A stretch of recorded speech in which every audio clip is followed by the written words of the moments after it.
Deng.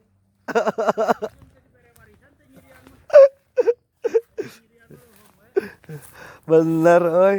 Bab 531 saya akan mengajak Anda mendapatkan uang untuk membeli susu bubuk untuk putra Anda. Manisius merasa jantungnya berdebar-debar. Jika dia menyinggung Zhou Fenghua, dia akan mati. Dia sangat ketakutan. Dia terus berjalan di sekitar rumah dengan ekspresi cemas di wajahnya. Saat ini, pemberitahuan konferensi video datang, dan dia dengan berani memasuki konferensi video. Begitu saya masuk, saya terkejut menemukan ada orang tambahan di dalam. Izinkan saya memperkenalkan kepada Anda, pendatang baru adalah Tuan Akasaka, ketua baru Sunleng Group. Zhou Fenghua memperkenalkan, selamat datang, Tuan Akasaka. Manisius adalah orang pertama yang berbicara. Dia sangat khawatir suatu hari nanti dia akan digantikan. Halo semuanya, ketua awal kami Aso dari Sunleng Group sayangnya meninggal di kota Ninghai. Ini adalah hal yang sangat menyedihkan bagi kami. Kami harus mendapatkan kembali martabat ini. Kata-kata pertama Akasaka penuh semangat juang. Oke, kita hanya membutuhkan dominasi dan keberanian seperti ini. Zhou Fenghua memuji. Beberapa orang lainnya langsung mengikuti dan memujinya. Akuisisi grup Li baru yang saya kelola secara pribadi di kota Ninghai gagal. Saya di sini untuk meminta maaf kepada semua orang. Zhou Fenghua tiba-tiba meminta maaf dengan tulus. Semua orang tercengang, ini adalah sesuatu yang belum pernah mereka lihat sebelumnya. Pemilik pintu benar-benar meminta maaf. Manisius merasa wajahnya di dalam topeng itu dipenuhi keringat, bahkan seluruh tubuhnya pun dipenuhi keringat. Untuk melindungi dirinya sendiri, dia segera mengambil inisiatif untuk berbicara. Guru, maaf, itu semua. Diam, Zhou Fenghua menyela dengan marah. Manisius sangat ketakutan hingga dia tidak berani berbicara. Semua kerugian kali ini akan ditanggung oleh grup Aili, dengan kompensasi sebesar 500 miliar, dan diserahkan kepada Akasaka, yang akan berinvestasi di kota Ningjiang atas nama grup Sunleng dan mengganti semua kerugian kami. Mata Akasaka langsung berbinar. Dia tidak menyangka akan dianggap begitu serius setelah bergabung. Jangan khawatir, Guru. Saya pasti akan menyelesaikan misinya. Jangan dengarkan omong kosong, lihat saja hasilnya. Zhou Fenghua berkata dengan sangat bangga. Ya. Akasaka menjawab. Zhou Fenghua menunjuk ke arah dan berkata, alasan utama kegagalan kami sebelumnya di kota Ninghai adalah karena markas Jifei berada di kota Ninghai, dan dia memiliki lokasi yang menguntungkan. Kali ini di Ningjiang, Jifei tidak memiliki keuntungan apapun. Sebaliknya, kekuatan kami malah lebih dominan, jadi Anda harus menyapu lawan dengan kekuatan. Jernih, Akasaka langsung setuju. Ingat, orang-orang di sekitar kita adalah orang-orang yang paling harus kita waspadai. Insiden penyamaran tidak boleh terjadi lagi. Mengerti? Jernih. Beberapa orang merespons secara bersamaan. Patah, Zhou Fenghua telah menutup konferensi video. Jifei, babak konfrontasi baru kita telah tiba. Kali ini, aku akan memanfaatkan keluarga Zhou untuk membuatmu tidak bisa diubah. Haha, Zhou Fenghua berpikir jika klub Tianmen miliknya bergabung dengan keluarga Zhou, dia tidak akan terkalahkan. Perusahaan keamanan Wanseng, Jifei baru saja menutup telepon dari Wulong dan memberitahu Zhou Fenghua tentang penempatan tersebut, terutama tentang penempatan grup Jianghua. Jika Zhou Fenghua tahu bahwa dia harus waspada terhadap orang-orang di sekitarnya ketika dia mengungkitnya, dan ada orang yang menyamar di sekitarnya, dia pasti akan depresi dan ingin bunuh diri. Raja Naga, apakah lukamu baik-baik saja? Phoenix memandang Ji Fei dan bertanya. Ji Fei menggelengkan kepalanya, tidak apa-apa, sekarang aku merasa lebih kuat dari sebelumnya. Feng Huang dan Qi Yuan tercengang. Qi Yuan tidak mempercayainya. Dia mendekat dan memegang tangan Ji Fei. Begitu dia memegangnya, keterkejutan muncul di wajahnya. Keahlianmu meningkat pesat. Denyut nadi yang kuat membuktikan bahwa Ji Fei dalam keadaan sehat. Ji Fei mengangguk, ya, saya memang telah meningkat pesat sekarang. Itu bagus sekali. Phoenix tersenyum penuh semangat. Sekarang Anda telah mengganti nama perusahaan keamanan Wanseng menjadi perusahaan keamanan Bameng. Jangan lakukan apapun. Semua kontrak kerjasama sebelumnya dengan perusahaan keamanan Wanseng telah dicabut. Ji Fei memandang kedua orang itu dan mengaturnya. Keduanya tercengang. Mengapa ini? Kita perlu menggunakan kontraksi garis penuh untuk menciptakan penampilan yang lemah, membiarkan Zhou Fenghua meremehkan musuh, dan kemudian menunggu dia tidak siap sebelum menyerang secara langsung. Feng Huang dan Qi Yuan segera mengangguk. Mereka tidak pernah meragukan pengaturan Ji Fei. Hanya Ji Fei yang tahu di dalam hatinya bahwa keluarga Zhou terlalu kuat sekarang, dan dia harus berhati-hati saat menyodok sarang semut. Raja Naga, Juli itu membuat banyak keributan, dia sangat tidak puas denganmu. Phoenix memandang Ji Fei dan berkata dengan sedikit kerumitan di matanya. Ji Fei pun terlihat cemas saat mendengar Juli, bagaimana mengaturnya. Qi Yuan mendengar Feng Huang menyebut Juli dan segera menemukan alasan untuk pergi. Dia harus menjauhi apapun yang melibatkan wanita. Feng Huang menatap Ji Fei dan tidak berkata apa-apa, tapi makna di matanya tetap sama. Bukankah menyenangkan memiliki terlalu banyak wanita? Ji Fei mengangkat tangannya dan menyentuh hidungnya. Di mana Juli? Aku berencana untuk tinggal di kota Ninghai, tapi aku merasa dia bisa kehabisan waktu kapan saja.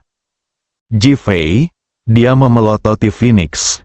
Bukankah ini berarti tidak ada pengaturan? Kalau sudah diatur apakah masih bisa habis? Menurutmu pengaturan apa yang lebih tepat? Menurutku kita bisa mengatur agar dia menjadi istrimu. Dia memiliki sosok yang jauh lebih seksi daripada Li Ruoxi. Menurutku dia akan sangat bersemangat di ranjang. Dan kemudian, kalau begitu aku akan mencekikmu sampai mati. Apa kamu percaya? Ji Fei tiba-tiba meninggikan suaranya. Bagaimana kalau kita membiarkan dia merias wajah, berpura-pura menjadi investor, berinvestasi di kota Ningjiang, dan melindungi kita?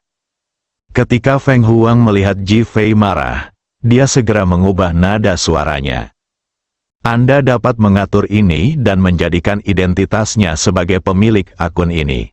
Ji Fei melemparkan nomor rekening yang diberikan kepada Sui Muhan hari itu kepada Feng Huang. Phoenix mengambil alih akun tersebut dan segera memahami dan mulai membuat pengaturan. Ji Fei menelepon Li Ruoxi dan memintanya untuk ikut bersama Juli. Ketika kedua orang itu tiba, Juli telah berubah menjadi ketua grup sini negara F, inkarnasi dari seorang wanita bangsawan. Ji Fei bahkan secara pribadi menyamarkannya menjadi seorang wanita muda menawan berusia 30-an. Ketika Juli melihat Li Ruoxi dan Feng Huang di rumah, dia bersikap sangat rendah hati dan kooperatif. Hal ini membuat Ji Fei menghela nafas lega. Namun, dia tidak menyangka Juli telah membentuk citra baru tentang dirinya. Saya suka wanita muda. Ji Fei tidak mengetahuinya, dan kemudian mengatur agar dia bernegosiasi dengan Jianghua Group. Dia ingin melihat dengan siapa grup Jianghua yang coba dibimbing oleh Zhou Fenghua ke dalam konflik di masa lalu dan apa identitas mereka. Li Ruoxi dan Ji Fei tertinggal. Sayang, apa yang kita lakukan di kota Ningjiang kali ini? Dia tidak mengerti sekarang mengapa Ji Fei memintanya datang ke kota Ningjiang. Ji Fei tiba-tiba tertawa dan berkata, Tentu saja tujuan kami datang ke kota Ningjiang adalah untuk menimbulkan masalah dengan keluarga Zhou. Haha, setelah mengatakan itu, dia tertawa terbahak-bahak. Li Ruoxi benar-benar bingung dengan kata-kata Ji Fei. Sayang, ayo pergi, aku akan mengajakmu mencari uang untuk membeli susu bubuk untuk putramu. Bab 532 Perilaku Ji Fei yang tidak biasa. Pintu masuk ke villa keluarga Zhou di kota Ningjiang. Didi, klakson mobil Ji Fei berbunyi keras, suara mendesing. Sederet sosok melompat keluar dan mengepung mobilnya. Li Ruoxi duduk di dalam mobil dan menatap Ji Fei dengan pertanyaan di matanya. Dia bilang dia ingin membawanya untuk mendapatkan uang untuk membeli susu bubuk untuk anak-anaknya. Dia datang ke sini dengan wajah memerah, tapi dia tidak menyangka akan berada di sini. Terlebih lagi, Ji Fei tampak sangat terkenal. Kekuatan lawannya jelas sangat kuat. Untuk apa ini? Ji Fei menurunkan kaca jendela mobil dan memandang wajah orang-orang ini dengan jijik. Jika kamu ingin menghapus seni bela dirimu, jika kamu ingin mematahkan lengan dan kakimu, lompat saja. Dalam satu kalimat, seluruh penonton tercengang. Semua pengawal melihat wajah Ji Fei dengan jelas dan langsung ketakutan dan mundur dengan ketakutan di wajah mereka. Tadi malam mereka melihat Ji Fei pingsan dan muntah darah dan dibawa pergi oleh King Chang. Hanya satu malam kemudian, dia benar-benar muncul di depan mereka dalam keadaan hidup dan kuat, dan auranya menjadi lebih kuat. Wajah-wajah itu menunjukkan keterkejutan dan kewaspadaan. Ji Fei melihat ke bukit di belakang villa Zhou. Ada pepohonan hijau, tapi ada bau yang menyengat dari dalam. Tadi malam, menurutnya aura ini sangat kuat, namun kini, aura banyak orang tidak lagi begitu kuat di matanya. Karena dia sendiri membaik, ketika Zhou Tianfang mendengar klakson mobil, wajahnya menunjukkan ketidaksenangan. Tidak pernah ada orang yang berani membunyikan klakson di depan villa keluarga Zhou.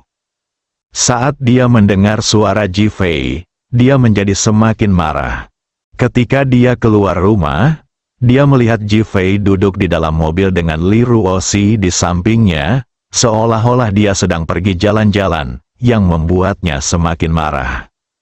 Mendengus, Ji Fei, mungkinkah kamu menyelamatkan hidupmu kemarin dan sekarang kamu tidak tahu apakah harus hidup atau mati? Suaranya keras dan penuh niat membunuh. Li Ruoxi duduk di sebelah Ji Fei dan tanpa sadar membantu Ji Fei. Ji Fei tidak memperhatikan dan menepuk tangan Li Ruoxi dengan lembut, menunjukkan bahwa dia tidak perlu gugup. Zhou Tutua, bagaimana perasaanmu sekarang? Bagaimana kalau kita bertarung lagi? Ji Fei bertanya sambil tersenyum. Anda? Wajah Zhou Tianfang menunjukkan ekspresi kemarahan yang kuat. Kemarin, dia tidak pernah menyangka Ji Fei akan memukulinya hingga muntah darah. Dapat dikatakan bahwa Ji Fei dan Ji Fei terluka, tetapi dia terluka ringan. Saat ini, aura Ji Fei di depannya lebih kuat dari kemarin, bahkan dia tidak menunjukkan gejala cedera apapun. Lakukan lagi, kami belum memiliki kemampuan itu. Tidak perlu bicara omong kosong, berani atau tidak. Ji Fei bertanya dengan dingin. Ji Fei, aku tidak ingin bertengkar denganmu hari ini. Aku tidak ingin istrimu melihatmu muntah darah. Zhou Tianfang tampak muram dan menemukan alasan untuk menolak. Oh, Ji Fei terkekeh, kamu seharusnya takut dikalahkan olehku, kan? Apapun yang kamu katakan, jika bukan karena King Chang kemarin, kamu akan menjadi mayat. Zhou Tianfang tetap sangat tenang. Ji Fei diam-diam mengutuk Zhou Tianfang sebagai rubah tua. Dia jelas terluka. Tetapi sekarang dia menolak untuk mengambil tindakan meskipun telah dipermalukan. Ji Fei benar-benar ingin membunuh Zhou Tianfang secara langsung. Tetapi dia tahu bahwa jika dia melakukannya dengan paksa, Zhou Tianfang pasti akan membiarkan orang lain menyerangnya pada saat yang sama, dan dia sama sekali tidak bisa melakukan itu. Zhou Tianfang, aku datang kepadamu hari ini karena aku ingin membuat kesepakatan denganmu. Kesepakatan apa?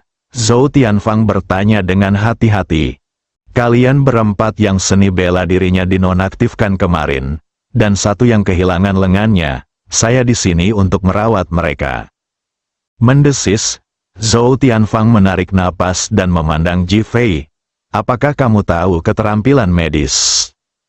Jelas tidak percaya dan menunjukkan keraguan. Sekarang energi dan darahmu tidak stabil, suasana hatimu mudah tersinggung, dan energi internalmu tidak dapat dikumpulkan sama sekali. Kamu bahkan tidak dapat menangkap pukulanku. Apa menurutmu aku benar? Ketika Zhou Tianfang mendengar ini, matanya penuh dengan keterkejutan. Dia tidak bisa menahan diri untuk tidak melihat ke arah Ji Fei, menatap tajam, seolah dia ingin melihat ke dalam. Karena dia benar, jangan khawatir, aku tidak akan melakukan apapun padamu. Sekarang aku hanya ingin mentraktir bangsamu dan mendapatkan uang untuk susu bubuk anakku. Bisakah kamu melakukan itu? Ji Fei bertanya sambil tersenyum. Siapa kamu? Long Aotian. Zhou Tianfang menatap Ji Fei, seolah dia takut dia akan berbohong. Long Aotian, ini Long Aotian lagi. Apa kamu sudah selesai? Aku tidak tahu Long Aotian. Wajah Ji Fei menunjukkan sedikit kemarahan. Dia memang tidak mengenal Long Aotian, dan dia sedikit kesal dengan pertanyaan berulang-ulang Zhou Tianfang. Zhou Tianfang menunjukkan kekecewaan di wajahnya. Dia tidak menyangka Ji Fei benar-benar tidak mengetahuinya. Ayo pergi, orang-orang kami tidak membutuhkan perawatanmu. Dia melambai pada Ji Fei dan berkata, "Oh," Ji Fei mencibir dan melihat ke dalam villa keluarga Zhou. "Seni bela dirimu tidak berguna. Kamu akan menjadi orang yang tidak berguna di masa depan. Aku di sini untuk mentraktirmu. Zhou Tian melepaskanmu. Kamu sangat menyedihkan." Haha, Ji Fei tertawa arogan. Wajah Zhou Tianfang muram, dan matanya menatap Ji Fei dipenuhi dengan niat membunuh. Mengganggu hati orang, Ji Fei. Kamu, saya benar-benar bisa menyembuhkannya. 5 miliar untuk setiap orang. Anda bisa menyembuhkannya atau tidak, sesuai keinginan. Ji Fei meninggikan suaranya lagi dan berteriak. Di gunung, Wang Jie, Geng Chao dan lainnya sedang duduk di rumah kecil mereka. Ketika mereka mendengar bahwa seni bela diri dapat menyembuhkan orang cacat, mereka dipenuhi dengan harapan. Mendengar bahwa setiap orang meminta 5 miliar, hati keempat orang itu bergetar sejenak, dan kemudian mereka mulai berharap, kontribusi mereka kepada keluarga Zhou lebih dari 5 miliar. Beberapa orang mendengarkan dengan penuh perhatian, ingin menunggu jawaban Zhou Tianfang. Mendengus, Zhou Tianfang mendengus menyangkal. Lupakan saja jika kamu tidak bisa menyembuhkannya, bagaimanapun, semua orangmu tidak berguna. Dan aku masih memiliki beberapa target berbahaya. Haha, setelah Ji Fei selesai berbicara, dia menginjak pedal gas dan pergi. Untuk menandakan hendak berangkat, ia sengaja menekan klakson mobil sebanyak 3 kali.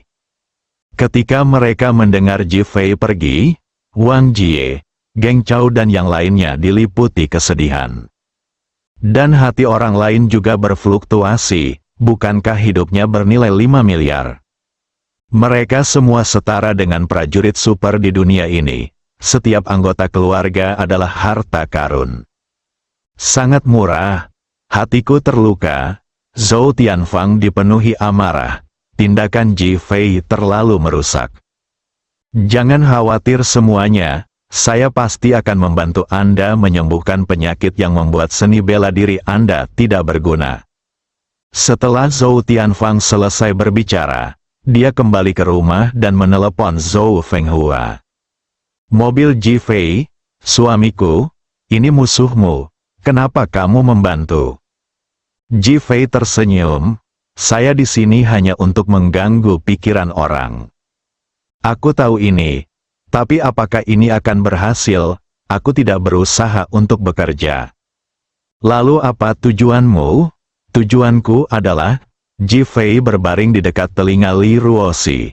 Di sisi lain, suara Zhou Fenghua terdengar di telinga Zhou Tianfang. Saya memiliki formula obat untuk memulihkan seni bela diri yang cacat. Itu milik Ji Fei. Saya akan memberikannya kepada Anda sekarang. Haha, Zhou Tianfang tertawa terbahak-bahak saat mendengar kata-kata Zhou Fenghua untuk pertama kalinya. Bersambung.